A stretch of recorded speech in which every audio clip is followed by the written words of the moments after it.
तुमच्या जाहिरातीसाठी एक संधी मोठ्या प्रेक्षकांपर्यंत पोहोचवा. व्यवसाय असो किंवा इव्हेंट, विकासनामा सोबत जाहिरात करा. स्क्रीनवरील नंबरवर आजच संपर्क करा.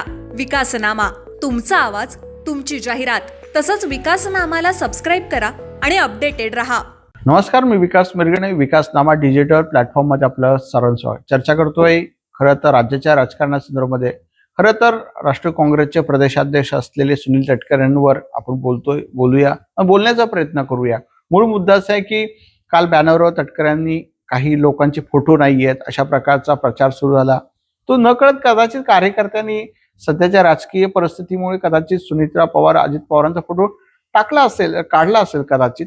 मूळ मुद्दा असा, त्याच्यावरून राजकारण सुरू झालं. मग या बॅनर मागे दडलंय काय, या बॅनर मध्ये दडलंय काय हे शोधण्याचा प्रयत्न आपण पत्रकार म्हणून करूया.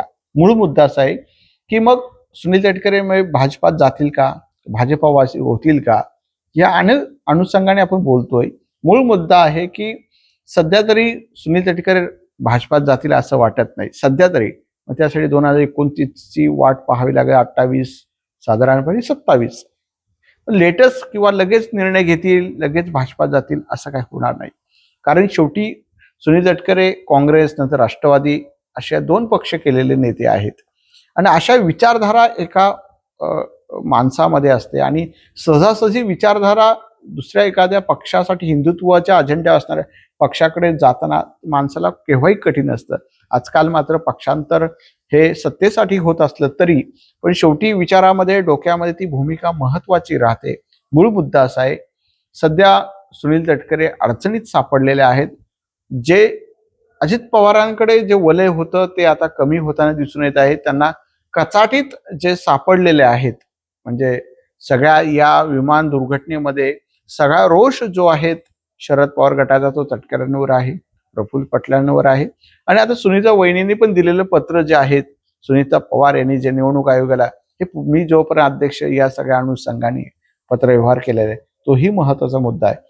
एकूणच काय, कालच्या बॅनरवरून मग चर्चा तटकरे मग कुठे जातील का अशी चर्चाही सुरू झाल्या. मूळ मुद्दा असे, सुनील तटकरे भाजपात जातील का, सध्या तर मुळीच नाही. आणि सध्या भाजपात गेले तरी फार त्यांच्या हाती लागणार नाही. तुम्ही म्हणा असं का, भाजपचा मुख्यमंत्री, भाजपची सरकार, केंद्र राज्य सरकार. मूळ मुद्दा असा आहे की मग जर तटकरे गेले तर भाजपचं धोरण काय, एका घरामध्ये 2 तिकीटं देऊ शकत नाही. समजा दिले तर तिसऱ्यांचं काय आहे, हाही महत्वाचा मुद्दा आहे. मग दोघांपैकी कुणाचं काम करावं लागेल, परत एखादा पक्ष संघटनेत काम करावं लागेल, हाही महत्वाचा मुद्दा आहे. तटकरेंना स्वतःलाही पाहिजे, अनिकेतलाही पाहिजे, आदितीला पाहिजे. तर दोघांपैकी पर्याय त्यांना मग कुणाला द्यावं लागेल, एक केंद्रात किंवा राज्यामध्ये. पण सध्या मग सुनील तटकरे राज्याचे नेते होते, प्रदेशाध्यक्ष आहेत. मग इथं रायगडामध्ये आल्यानंतर जर आपण विचार केला तर सुनील तटकरे श्रीवर्धन पुरतेच मर्यादित राहणार. म्हणजे एका मतदारसंघापुरते सुनील तटकरे फॅमिली मर्यादित राहणार. तुम्ही म्हणा असं का, कारण शेवटी बघा 3 मतदारसंघामध्ये भाजपची ताकद आहे, 3 मतदारसंघामध्ये शिंदे गटाचे आमदार आहेत. हे सगळं आहे ना. मूळ मुद्दा असा आहे, मग अशा वेळेला एक राष्ट्रवादी म्हणजे आदिती तटकरे, एकूण काही रायगडामध्ये 7 मतदारसंघ, 3 शिवसेनेकडे आहेत, 3 भाजपकडे आहेत, एक अजित पवार गटामध्ये तटकरेंकडे एक आहे. अशा अनुषंगाने जर मग गेले, राष्ट्रवादीचा प्रदेशाध्यक्ष म्हणून काम करणारा नेता, राज्याचा नेता म्हणून, राज्याच्या मंत्रिमंडळामध्ये 15-20 वर्ष मंत्री म्हणून काम करणारा हा नेता, जेव्हा एखाद्या प्रदेशाध्यक्षाचा एखाद्या प्रांत पुरता किंवा विभागा किंवा एका मतदारसंघामध्ये बनतो, हाही महत्वाचा मुद्दा आहे. मूळ मुद्दा असा आहे की मग तटकरेंना भाजपात गेल्यानंतर काय तेवढं स्वातंत्र्य मिळतं का, अजिबात मिळणार नाही. त्यांना एका प्रदेशापुरते किंवा मर्यादित किंवा पक्ष संघटनेपुरते एक मर्यादित ठेवण्याचा प्रयत्न ते करतात. आणि मुळामध्ये मग तटकरेने आल्यामुळे भाजपची ताकद वाढणार का, थोडीफार वाढू शकते. म्हणजे रायगडामध्ये बऱ्यापैकी वाढेल. ऑलरेडी भाजपचे 3 आमदार आहेत, शिवसेनेचे 3 आमदार आहेत, एक स्वतः, म्हणजे त्यांना तटकरेंना एका पलीकडे 2 किंवा आमदार करता आले नाही. म्हणजे रायगडामध्ये एवढा दबदबा, रायगडचं नेतृत्व, एकदा सुरेश लाड झाले, मग सुनील तटकरे होते 2दा, मग आधी झाले पण सुरेश लाड, किंवा मग तिथे माणिक जगताप होते. म्हणजे रायगडामध्ये 7 मतदारसंघामध्ये तटकऱ्यांनी 3 किंवा 4 आमदार करता आले नाही. 2 झाले, एक सुरेश लाड किंवा सुनील तटकरे, नंतर सुरेश लाड किंवा 2च आमदार असायचे, एक तटकरे आणि लाड, किंवा कधी माणिक जगताप किंवा लाड. याचे तिसरा पर्याय किंवा तिसरा जे आहेत आमदार म्हणून ते 7 मतदारसंघ आपल्या जिल्ह्यामध्ये आहेत. आणि ते करता आले. 3 किंवा आमदार ते करू शकले नाहीये 7 पैकी. मूळ मुद्दा असा आहे. मग भाजपवाले म्हणतील की मग त्यामुळे उद्या तटकरे आले तर त्यांना पनवेलमध्ये, उरणमध्ये हस्तक्षेप करू शकत नाही, कर्जतमध्ये करू शकत नाही. मग जाऊन त्यांना फार मिळणार नाही. मग अजित पवार गटामध्ये राहूनच डावपेच आखत त्यांना पक्ष काही दिवस चालवावा लागेल किंवा त्या धोरणात्मक निर्णय घेत तो काळ लोटावा जावा लागेल. मूळ मुद्दा असा आहे. कारण तुम्ही राज्याचा नेता त्या पद्धती माणूस ज्यावेळेला एखाद्या राज्याचा नेता होतो आणि परत मग एखाद्या छोट्या तालुक्यापर्यंत येतो किंवा जिल्ह्यापर्यंत येतो, तो मनाला फार ऍक्सेप्ट करत नाही. हे वास्तवातलं आहे. मूळ मुद्दा असा आहे की त्यामुळे तटकरे इतक्या लवकर भाजपात जातील तर अजिबात नाही. आणि भाजप सुद्धा त्यांना ऍक्सेप्ट करणार नाही. कारण त्यांच्यावर असलेले आरोप या सगळ्या अनुषंगाने, कारण शेवटी महायुतीमध्ये आहेत. त्यामुळे उद्या तटकऱ्यांनी निघून पक्ष फोडला, सुनीत्रा पवार आरोप करतील भाजपकडे, आणि अशा वेळेला भाजपला सुनीत्रा पवारांना अडचण आणून तटकऱ्यांना भाजपात घ्यावं असं वाटेल का? अजिबात नाहीये. मूळ मुद्दा असा आहे. त्यामुळे तटकऱ्यांची तर राजकीय कोंडी झालीच आहे. त्यामुळे तटकऱ्यांना राष्ट्रवादी काँग्रेसमध्ये राहूनच अजेंडा जो आहे तो चालवावा लागेल.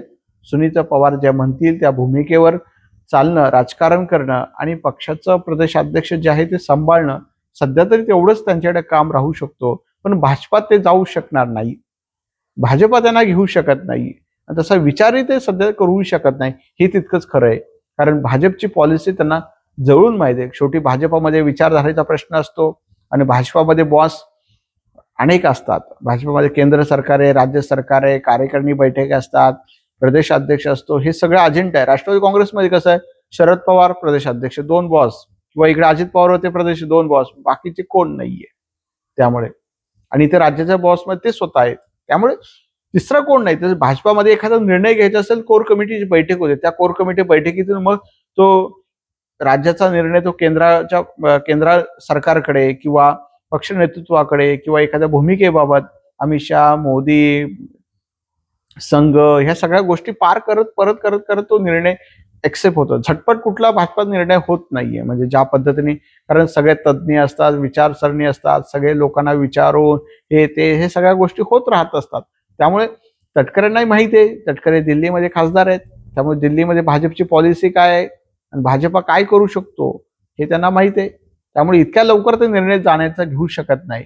आणि ते मुळामध्ये त्यांच्याकडे सध्या विचारही येऊ शकत नाही भाजपा जाण्याचे. कारण अशा वेळेला, अशा परिस्थितीत ते सुनीता पवारांना सोडून दुसऱ्या पक्षाचा विचार करू शकत आहे. सध्या तरी एवढी काही त्यांची घुसमट सध्या नाही. पण ज्या पद्धतीने आरोप त्यांच्यावर होत आहेत, रोहित पवार किंवा रुपाली चाकणकर ज्या पद्धतीने त्यांच्या आरोप पार्टनरशिपमध्ये किंवा सुनीता पवारांकडे रुपाली चाकण दिले राजीनामा, त्यामुळे तटकऱ्यांचा अभाव असलेल्या चाकणकरबाईंना हे सगळे प्रश्न निर्माण झाले. हे प्रश्न लोक, मतदार विचारतात, राष्ट्रीय काँग्रेसचा कार्यकर्ता विचारतात. याच अनुषंगाने आपण बोलत होतो. एकूणच काय, तटकरे हे भाजपात जाण्याचा प्रश्न सध्या तरी नाहीये. फार काळ त्यांना वेळ घालावा लागेल. त्याच्यानंतर कुठेतरी फार नाचक्की झाली तर ते निर्णय घेऊ शकतात. हे मात्र तितकंच आहे. पण सध्या तरी नो एंट्री भाजपा, आणि तेही भाजपामध्ये जाण्याचा विचार करतील असं तरी सध्या तरी दिसत नाही. पण कालांतराने निर्णय घेतला असला तरी त्यांना मात्र जे राष्ट्रवादी काँग्रेसमध्ये जे स्थान आहे ते मात्र त्यांना भाजपामध्ये मिळणार नाही. हे तितकंच खरं आहे. धन्यवाद. तुमच्या जाहिरातीसाठी एक संधी मोठ्या प्रेक्षकांपर्यंत पोहोचवा. व्यवसाय असो किंवा इव्हेंट, विकासनामासोबत जाहिरात करा. स्क्रीनवरील नंबरवर आजच संपर्क करा. विकासनामा, तुमचा आवाज, तुमची जाहिरात.